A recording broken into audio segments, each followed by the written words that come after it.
In the spring of 1968, there were just 4 black members of the New York Mets. They had the good fortune to be with the team in Palm Springs, Calif, at the tail end of spring training in the first week of April, removed from the tumult of riots and National Guardsmen that had gripped most of America's cities in the wake of the assassination of Martin Luther King Jr. At a Memphis hotel, 50 years ago today, they were chatting with columnist Dick Young of the New York Daily News, a stodgy veteran writer who was no bastion of progressive thought. But together, all 5 lamented what had just happened in the country, and expressed the fears for the nation's cities, especially as young, more radical leader Stokely Carmichael publicly called for blacks to arm themselves and seek retaliation. Mets third baseman Ed Charles shook his head at the notion. "One idiot trying to stir up other idiots," he told Young. More, the Week in Sports photos outfielder Tommy G. wondered, "Some people were on the borderline, undecided which way to go, violence or non-violence. Which way do you think they'll go now?" Pitcher Al Jackson had a different question. "A man tries to do some good, like Martin Luther King," Jackson said. "He does good for black people and for white people. Somebody doesn't agree with him, and gets a gun. You say to yourself, my God, can a thing like this happen in this country?" April 4, 1968, was a monumental and sad day in American history. For baseball, it would prove to be an embarrassing moment for the game's weak-kneed and profit-obsessed leadership. But out of that came a new element the game had hardly seen in the past. Players spoke up. They protested. They forced ownership to bend to the collective will, so long dominated by a system that left them virtually powerless against the dictates of ownership. Players asserted the viewpoints and prerogatives in the days after the murder of King like never before. Of course, athletes, particularly black athletes, had already been establishing themselves in the years before King's death as powerful voices in society: Muhammad Ali, Bill Russell, Jim Brown. But in baseball, the black athlete had been mostly muted, a series of missteps by the 60s. Jackie Robinson, who broke the color barrier 2 decades earlier, had grown fed up with the lack of effective voices on racial inequality within his sport. He heavily criticized star players who, he felt, were not carrying on his legacy. According to the April 20, 1968, edition of Sporting News, Robinson called Giants star Willie Mays, who'd been seen as a potential heir to Robinson's civil rights mantle in baseball, a do-nothing Negro in the area of race relations. But after King's assassination, as the owners who ruled baseball were on the brink of allowing the reputation of the sport to sink into ignominy, it was the players who found their voices and ultimately rescued the game from irredeemable blunders. King was murdered on a Thursday, and from the beginning, baseball's response was a series of fumbles and missteps. The game was led by Commissioner William Eckert, arguably the worst commissioner in the history of American sports. Eckert was a retired Air Force lieutenant general who had been plucked out of obscurity 2.5 years earlier, not so much for his skills as a leader or his familiarity with the game, but because he was a pliable figurehead who could dazzle the public with his military record, but be easily manipulated by owners behind the scenes. This is how bad Eckert was. When he was introduced to league managers and media members in the winter of 1965, he pulled out a series of index cards and read his prepared remarks from them. Confusion set over the room, however, when Eckert began extolling the progress of the airline industry and gushed over technological advances in aviation. He'd apparently forgotten that he was scheduled to give a talk to United Airlines executives that night, and was reading the wrong note cards. Worse, he just kept going. Couldn't tell Gil Hodges from Gil the accountant. More notable sports deaths of 2018. His owner Charlie Finley said of Eckert, "We wound up with a guy nobody knew, who knew nothing about sports. That's when I began to realize I was sitting with a bunch of dummies." The ineptitude caught up to Eckert from the outset of the 1968 season. Baseball's opening day was slated for the Monday after King's murder, and King's funeral was to be held on Tuesday, April 9. From the beginning, baseball's response was indecisive and confused. Though wide-scale rioting was taking place in cities from Washington, D.C., Boston and Philadelphia to Chicago, Detroit and Los Angeles, baseball continued to hold its exhibition games in the days after King was killed.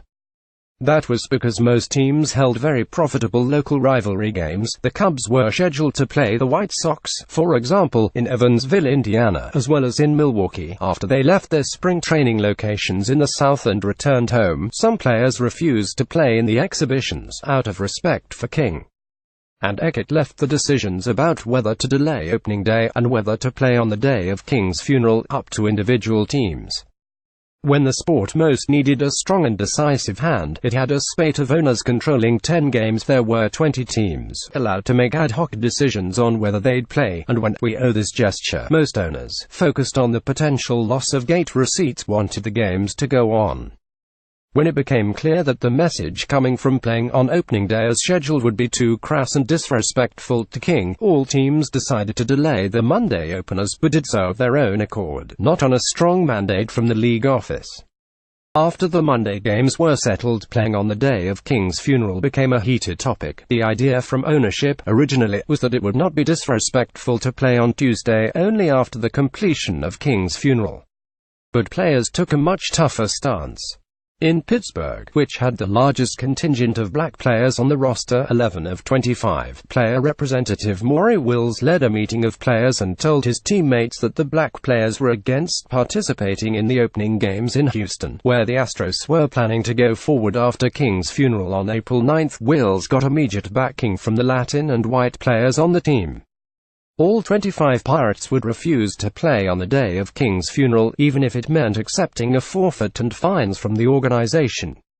To show solidarity, the players put out a joint statement, but not from Wills. It came from Roberto Clemente, a native of Puerto Rico, and white pitcher Dave Wickersham. "We are doing this because we white and black players respect what drive King has done for mankind," their announcement went.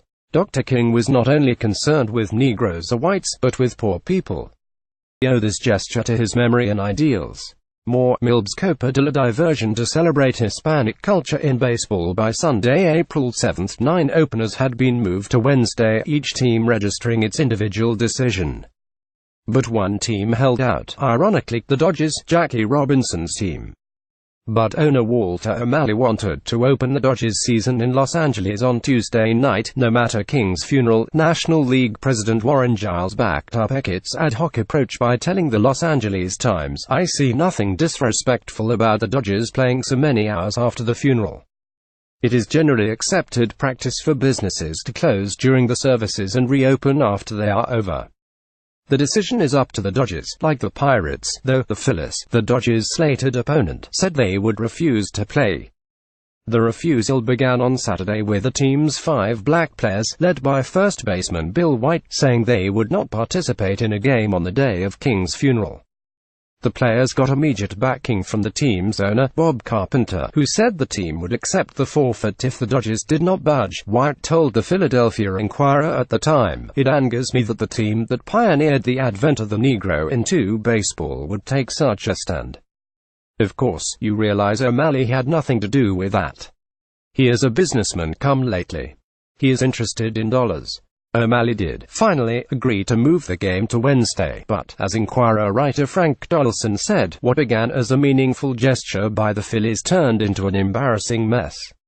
Deeper than politics indeed, baseball's handling of the King assassination was a mess, but would have been much worse if not for the will of the players forcing ownership to avoid a bigger mess by staging games on the day King was buried. The game's magnates, however, didn't learn much from the experience.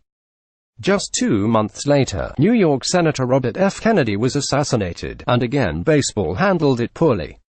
Giants owner Horace Stoneham, who had a popular Bat Day promotion scheduled for the weekend after Kennedy's murder, was outraged when the Mets refused to play out of respect for Kennedy. Eckert decreed that teams could start the games after Kennedy's funeral, which wound up being delayed, was over.